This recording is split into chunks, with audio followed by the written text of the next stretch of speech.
Sorry, Eli. I went over problems ahead of time and I forgot to start the video. The problem that we've been going over is the Johnny Football problem, and you can find that video. Actually, we already posted it yesterday, and I'm just finishing that up now. All right, so the impulse is equal to mass times velocity final minus mass times velocity initial. Okay, and for the most part, it's just algebra here. Add that on the other side, divide by mass, and you get this. But I want to talk about, like I said, the ramification. So I'm adding that on the other side, and that's equal to mass, this whole term here, but I'm going to go ahead and divide mass ahead of time to get the velocity final.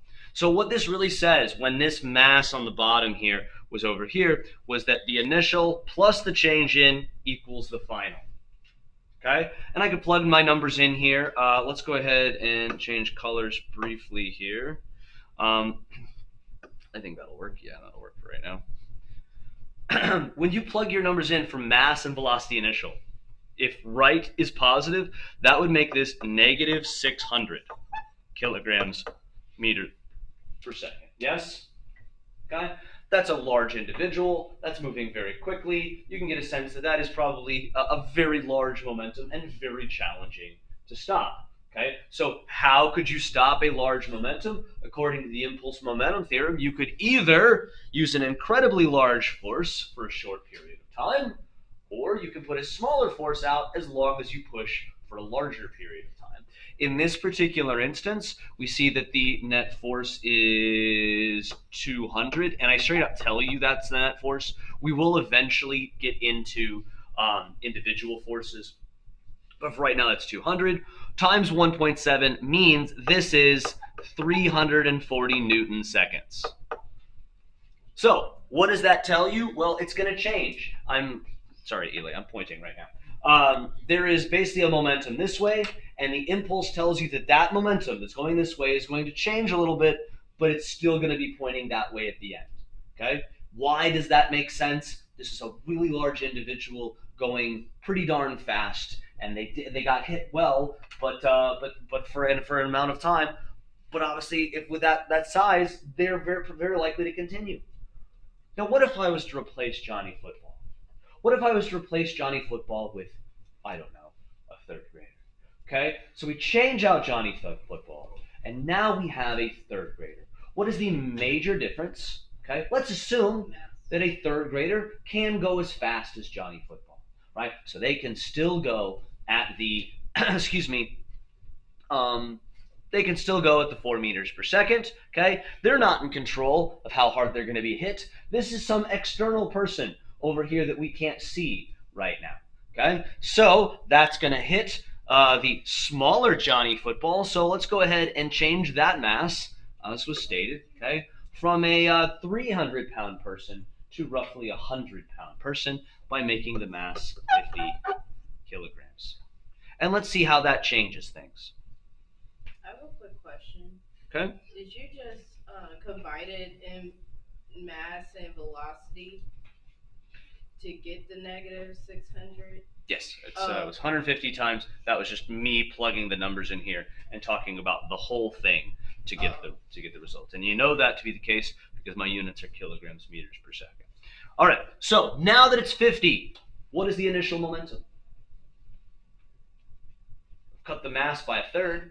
So what's the initial? The initial momentum used to be negative 600. Now it's negative 200. Just 50 times 4. So negative 200. So what do we expect to happen? Well, now this exact same hit, is it going to have the same impact on the person? No, even though the person was going that way at 4 meters per second, the exact same thing as Johnny Football, now the person has a lot less what? So a lot less force. Sure, but that's not the word I'm looking for. What property of mass is inertia? Because they have less inertia, they're more susceptible to the exact same change, right?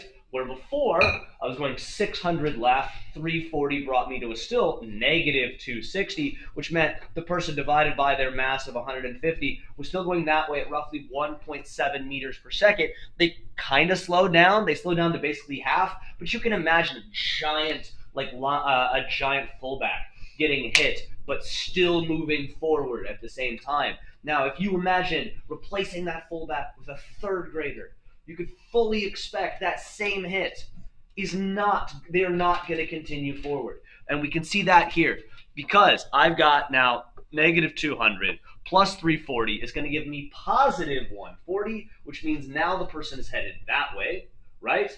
And the mass there would be 50, so negative 140 over 50 means they're headed back at 2.8 meters per second, if I'm not mistaken. Which is more than if it was. Yeah, absolutely. It's going faster than the other person did before because they're vastly smaller. Yeah. So, questions about this? That is the impulse momentum theorem in a nutshell. Now, a couple things as a heads up, okay?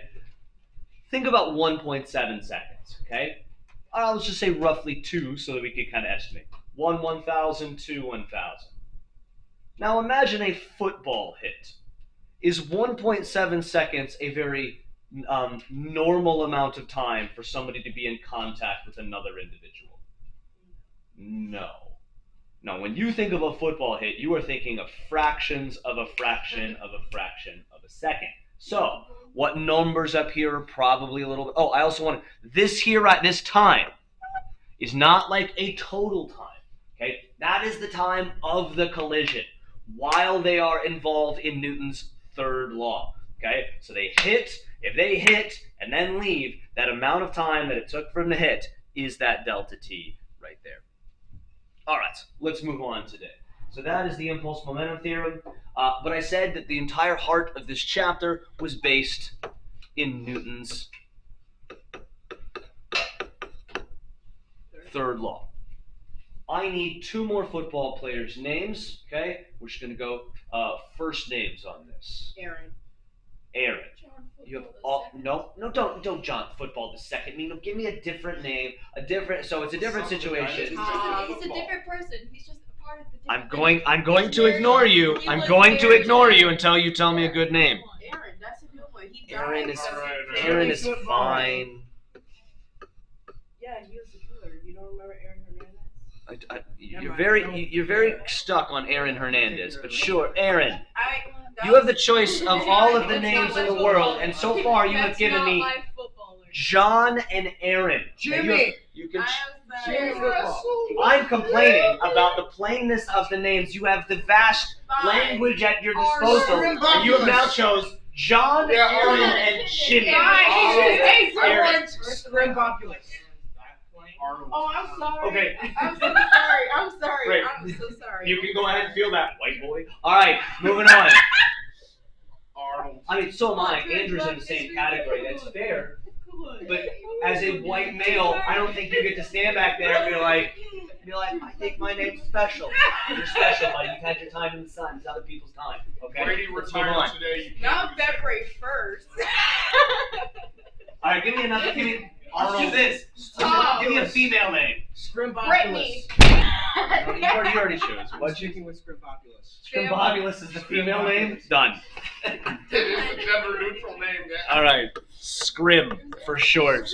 You guys will all know that Scrimbobulus. Obviously, we all know that. All right. So Scrimbobulus and Aaron are about to basically collide full force. Okay, they're meeting in the middle. And when are we going to get Newton's third law? Obviously, when they hit one another. The electrons of Scrimbobulus are going to hit Aaron, and the electrons of Aaron are going to hit Scrimbobulus. Okay, so I'm going to change this equation right up here to reflect that. We have the force of... Now, let's do a force diagram, sort of. We're just mostly going to focus on these guys here. This right here would be what? Force Aaron on Scrum. Correct, because it is object, it is scrim. Oh, Scrim. scrim. Say it Oh. right or pay the price. Oh, All right, so I thought it this is. is a huge. Let's focus on the important parts here. The first letter is what's doing it. The second letter is what it's on. Okay, the second letter is the object in question. So obviously that's scrim. We all know it. She has lovely glowing red hair under here.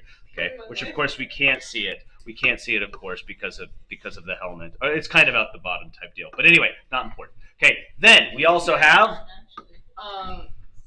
Scrim on Aaron. Okay, yes, we have the force of Scrim on Aaron at the same time. And Newton's third law says they must be equal. I'm going to come over here and we're going to write those out. We're going to say there is the force of Scrim on Aaron, okay? And I'm going to make that negative on this side. I have my reasons. And then force of Aaron on Scrim. Now I'm going to show you out of Newton's third law, kind of you probably wouldn't see this very easily. I'm going to show you kind of how momentum comes out of this and what we're going to use in its place. So, for starters, are they probably going to hit each other the same amount of time? So Scrim's going to hit Aaron longer than Aaron hits Scrim? No, they're gonna hit. That's entirely impossible, right? If one hits the other has to hit back for the same period of time. So what I'm going to do is, algebraically, you should be okay with this, hopefully. I'm just going to multiply that time on both sides. And by multiplying that time on both sides, you should go, hey, wait a minute. What do I now see on both sides of that equation? Force times time equals. What is that?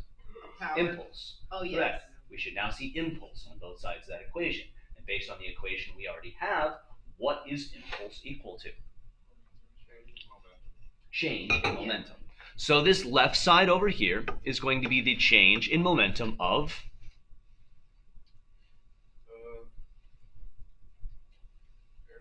Aaron, which makes sense. If we drew a bubble around Aaron, this force should mean that his momentum will change.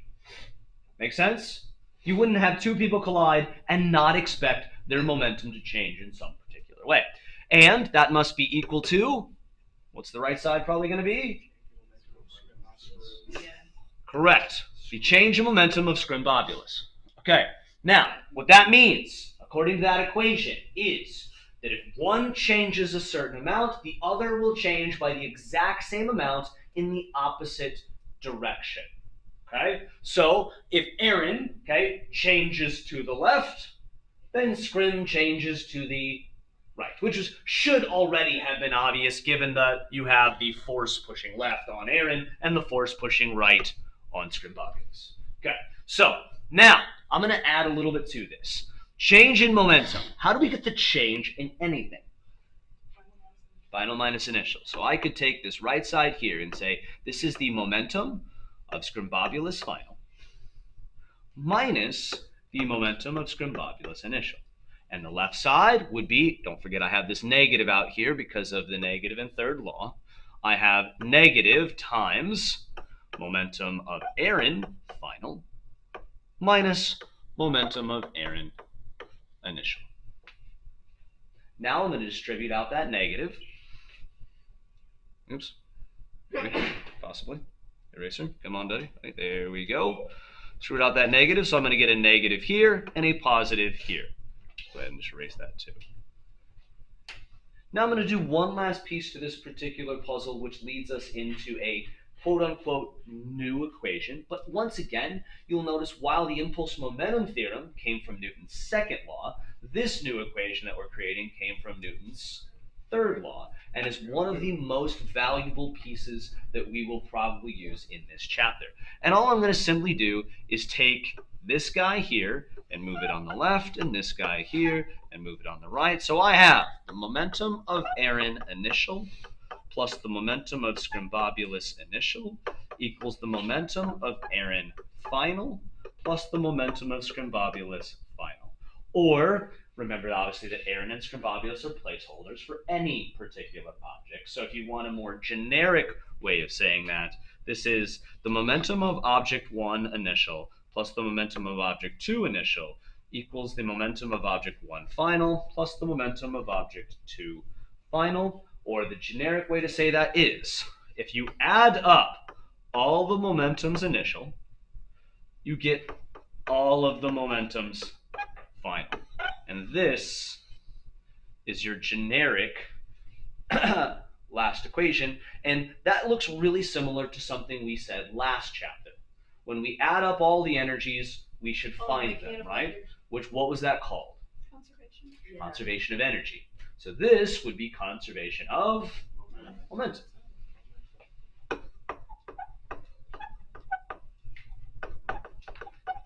we put No. Scrim back? Huh? Can we put Scrim back? I got like 1 and 2. You are more than welcome to do as you lead. I'm going to leave the generic one specifically right now.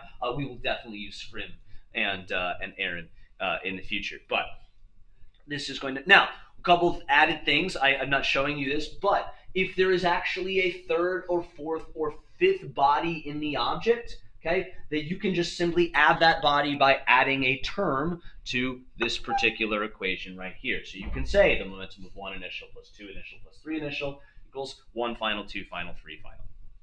And we're going to talk a little bit about the results of that and kind of math that goes along with it.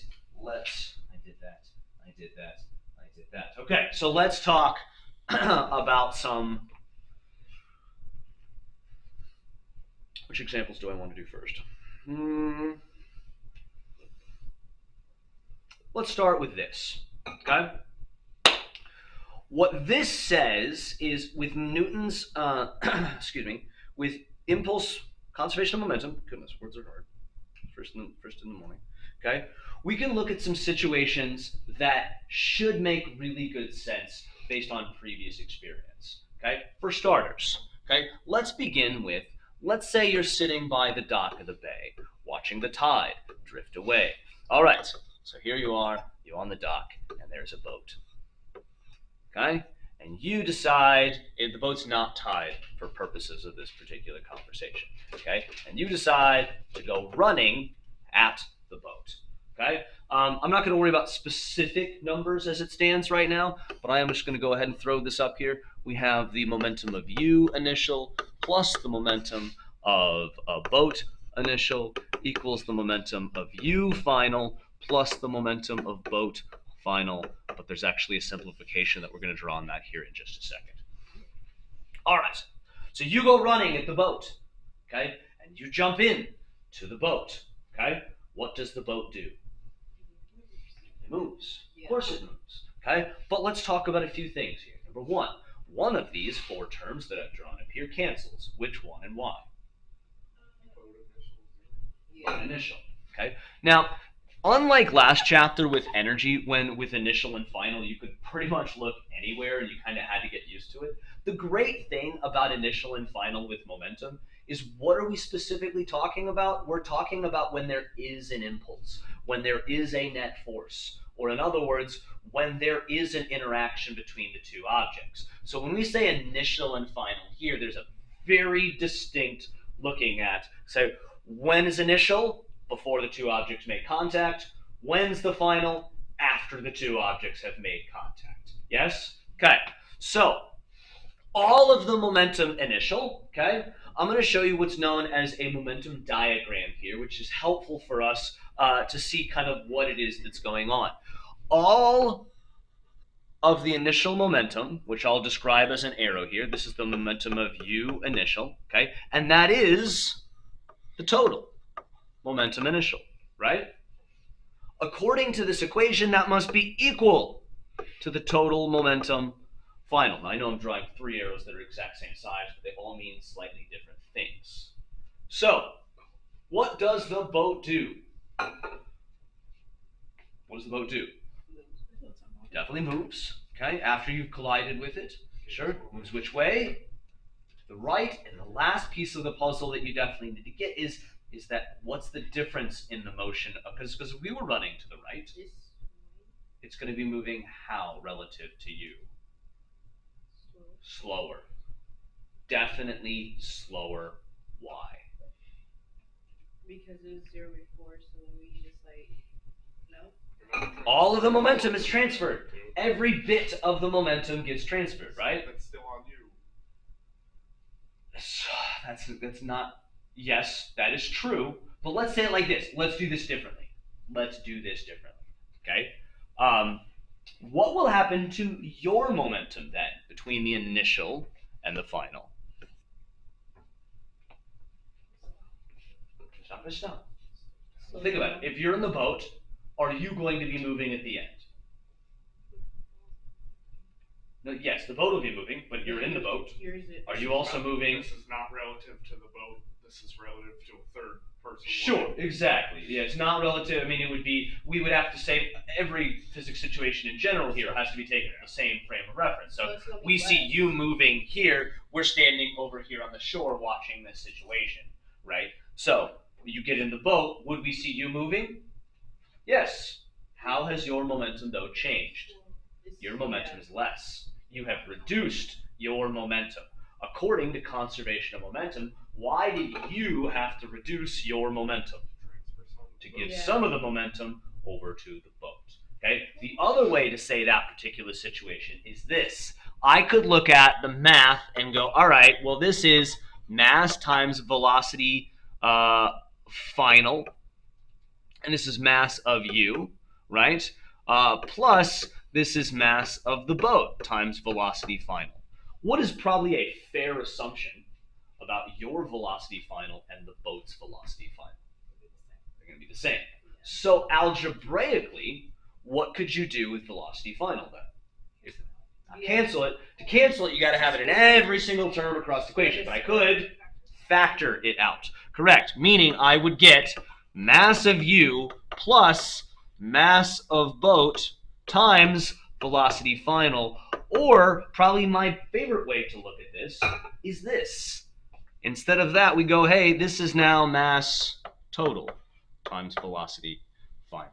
Because here's the situation, guys, that I wanted to really get into, okay? We're going to start talking a little bit about systems, okay? A system is like what you've zoomed in on and what you're focused on, okay? Meaning, are me and this coffee cup one object? To physics, Yes. you can decide, okay? If I come running into you and we were to calculate, and I was holding on to this coffee cup the entire time, okay, and I came crashing into you, okay, would I add the mass of the coffee cup? Well, did the mass of the coffee cup contribute to my inertia? Yes. It's like asking the question, like, what is me? It's not a philosophical one, more a physics one, okay? Are my clothes me? Are my clothes going to count as far as me? Well, in a tackle or in something like that, absolutely. You get to decide where you draw the circle, okay? Where you look at the object. So that means, okay, before it's obvious we're going to treat the objects as separate, right? We've got first you and we've got the boat. But once you're in the boat, after, okay, here you are in the boat, okay, we could either treat it like you and the boat, which is what we were doing here, or we could call it the you plus boat system, as though it is one object. Then the answer to the question, why does the boat slow down, becomes actually a little bit easier to say the mass increased. The momentum of me has to be the momentum total final. Because all the momentum at the beginning has to equal all the momentum at the end. But this momentum, to get velocity, is divided by your mass, whereas this one is divided by both masses, or the total mass. Does that make sense? Let's look at maybe a slightly simpler situation, okay? I don't know if it is or not, okay? Let's look at that again. Let's look at, now you're back in the boat, okay? Here you are in the boat, okay? And you're out, and you're stuck. I don't know why you're standing there. That's dumb. Don't stand there. All right. Cool. You're king of the world. All right, you're out in the boat, and let's think about this. No, I'm not going to do that part yet. Let's say you just get out of the boat, okay? Actually, no, you're by the dock, okay? Here you are back by the dock, and you're getting out onto the dock, okay? Now, the first situation, it's you and the boat, okay? So let's go ahead and throw that over there. There's the momentum of you initial plus the momentum, oops, that was dumb. The momentum of boat initial equals the momentum of you final plus the momentum of boat final. Now, as you're sitting there in the boat is not moving. So let's start off with some easy stuff. Momentum of u initial is 0. Okay? And momentum of boat initial is 0. What's going to be the collision that causes the initial and the final? You getting out. Now watch this though. What is the total initial momentum? 0. This is where I need to enter in. We're going to start talking a lot about the relationship between momentum and specifically kinetic energy. Okay? We're going to be looking at not all the energies, just kinetic, because it's the most important part of motion. I told you this yesterday, but let's see if you can remember. What is the big discrepancy between the two? Their formulas are not what I'm talking about. I'll give you both their formulas. Okay? But what was the big discrepancy between the two of them? Scalar vector. If an object has 0 kinetic energy, okay, and does not change its amount of energy, what does that definitely mean about the object? What's that? Scalar. Sure, it is scalar, but if it has 0 joules of kinetic energy, you have 0 joules of kinetic energy, the boat has 0 joules of kinetic energy, and it's conserved. I don't get anywhere from anywhere else. What does that mean the objects are doing? Not moving. Yeah. Okay, that's important. Here, I once again do have 0 velocity means these two are not moving. But conservation of momentum says that while individuals are like that, right now this has a total of 0. So conservation of momentum says, what must the final momentum be? 0. But you're going to move, right? Yeah. You're going to get out. You're going to go. After you get onto the dock, you're going to walk this way. So how is momentum then conserved? What has to happen if this has 0? Now you have a momentum this way at the very end. It has to transfer energy. Not energy. The boat would go the opposite The boat way. has to go the opposite way. How? The exact same amount of momentum. Yeah. The exact same amount of momentum. And this is another distinction I want to make. Will it be going at the same velocity? No.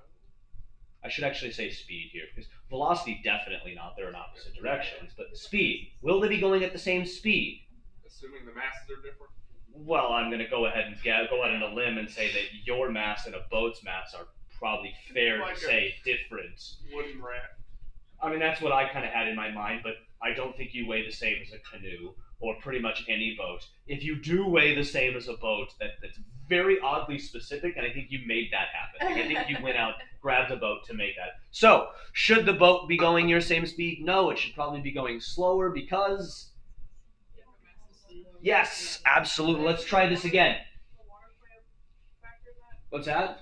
Yeah, absolutely. Right now we're not worrying about that, but absolutely. Here's another of the exact same situation, okay? And hopefully Spainhour doesn't break his neck. Sorry, Eli, you're not going to see this.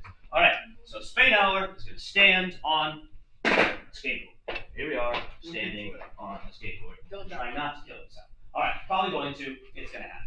So, right now, initial momentum of the Spainhour is 0. Okay.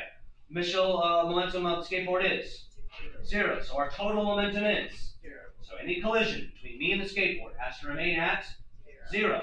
Okay? So I get off. And the skateboard, if I've done it correctly, actually, I kind of stopped myself so I didn't kill myself. But let's see if I can't kill myself at least a little bit. Okay? All right. And here it is.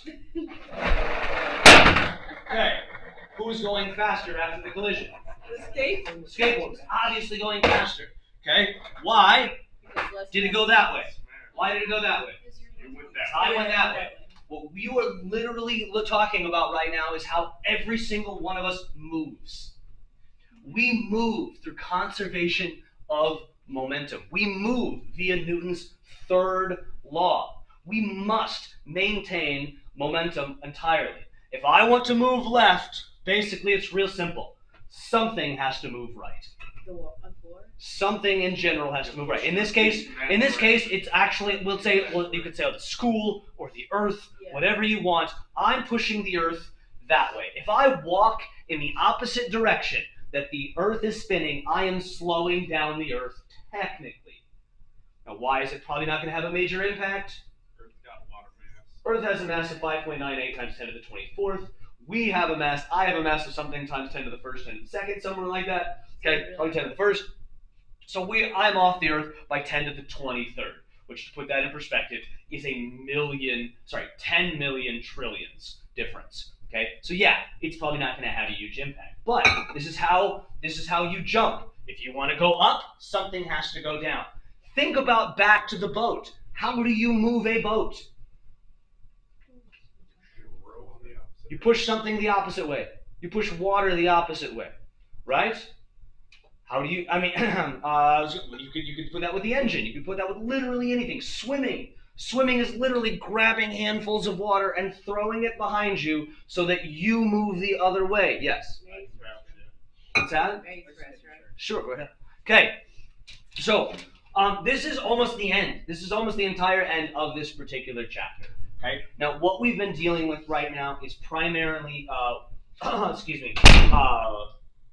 apologies, one-dimensional momentum. Okay. The thing I'm going to end with here real quick when talking about that I want to start to see a little bit in your problems is momentum diagrams. Momentum diagrams will help to understand more complex situations. They help with, here you go. Okay. Here you go.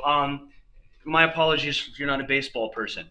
Why it is important if you are in outfield to do a crow hop or to move forward with that particular object. Okay, so if you want to throw a baseball, there's a collision there. You want to throw it this way. Now, there's a little bit, whether or not you use conservation of momentum or whether or not you use the impulse momentum theorem, both technically apply. It's just, again, how you draw that particular circle. So if we go back to Aaron and Scrim, I told you they'd be back. You were so excited, I know. Let's go back again. Okay, to Aaron and Scrim. Let's go back to yellow. Okay, so here they are, back again. Guess who's back? Back again. Scrim is back. Tell a friend. Guess who's back? Guess who's back? Guess who's banana. All right. If you didn't get that, it's probably good for you. All right, Aaron and Scrim. Do I use impulse momentum theorem or do I use conservation of momentum? And all it matters is, if you remember with Johnny Football, what I told you was, I drew a picture of Johnny Football, okay? In this case, Scrim, okay? And then I drew a net force of 200 going back that way.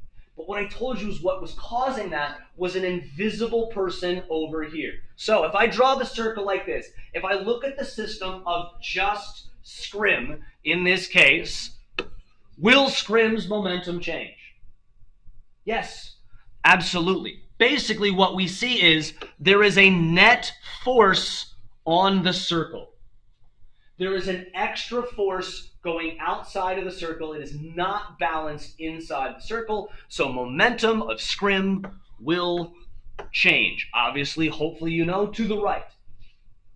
But I could draw a separate circle over here around Aaron. And I could draw this force. And I could say, hey, there's a net force on the circle. So is there going to be a change in momentum of Aaron? Yes. But I know it's the opposite direction. How do I know it's the opposite direction? Just looking at the arrows. They're going the opposite way. But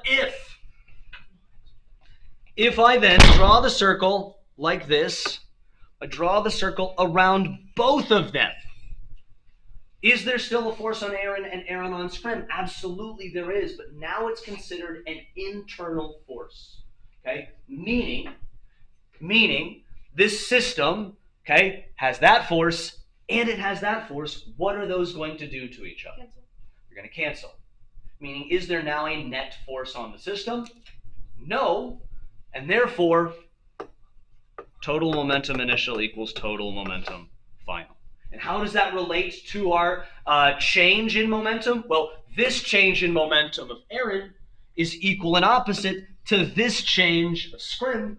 So that means, does the total change? In other words, that's, say, positive 8. If that's positive 8, then that's going to be negative 8. So individually they changed, but in total, was there any change? No, absolutely not. We just have conservation of momentum in that particular case. Yes? Can we choose which one's going to be negative, which one's going to be 100%. positive? 100%. And that's what I said in the original problem when we first started out. You can kind of decide which way is positive and which way is negative. Now, we are going to deal a little bit with collisions tomorrow. Well, actually, no, tomorrow's the lab. We won't do it tomorrow. The lab revolves specifically around conservation of momentum. So if you could, please try to get to some conservation of momentum problems. They're honestly not that hard. I think you'll fly through some of these problems ridiculously fast. I think it's pretty darn easy to do. The main consideration is consider the fact that they are vectors. Okay, and we'll get to some of like the complexities that specifically come out of this. Oh, I said I was going to talk about baseball and then I didn't. Okay, so I said all that to then say, okay, why do I run ahead of time before I throw the baseball? Well, because I basically give, come on, I wanted to change colors. There we go. There you go. There is the momentum total initial.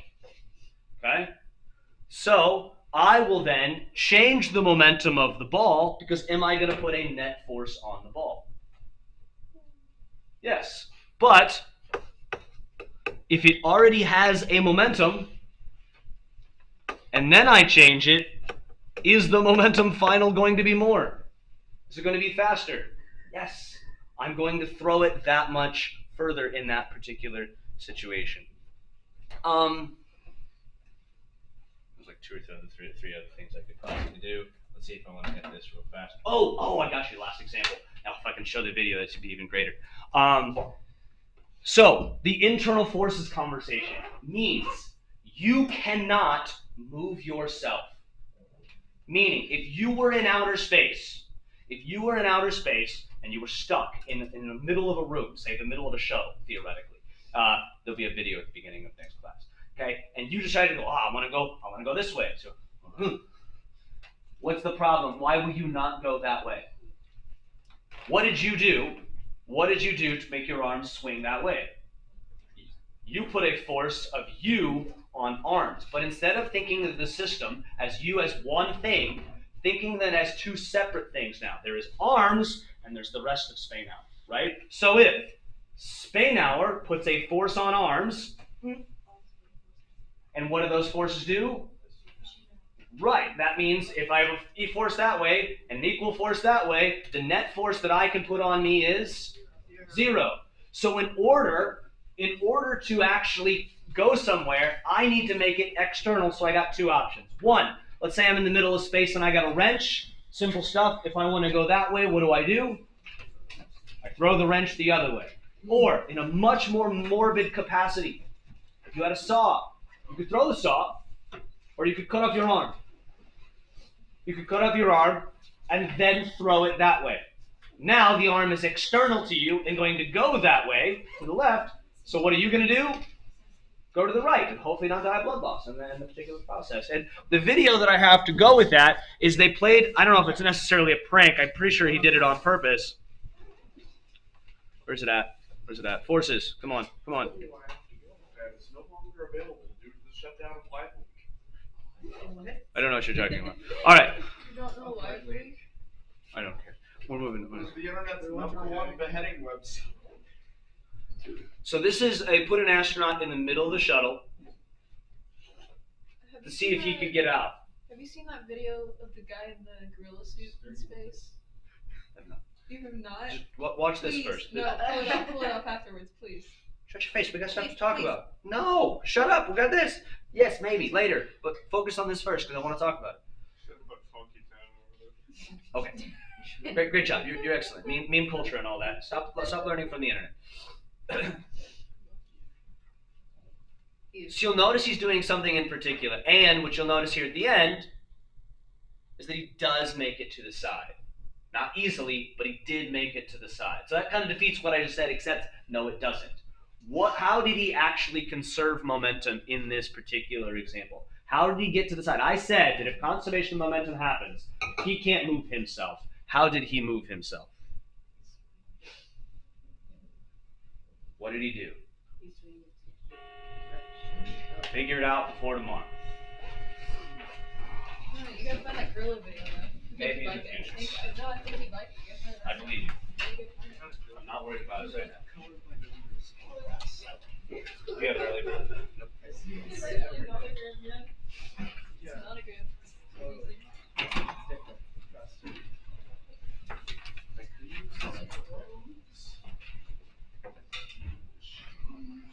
Find the gorilla video. I'll do what I can. It's your son. Okie dokie.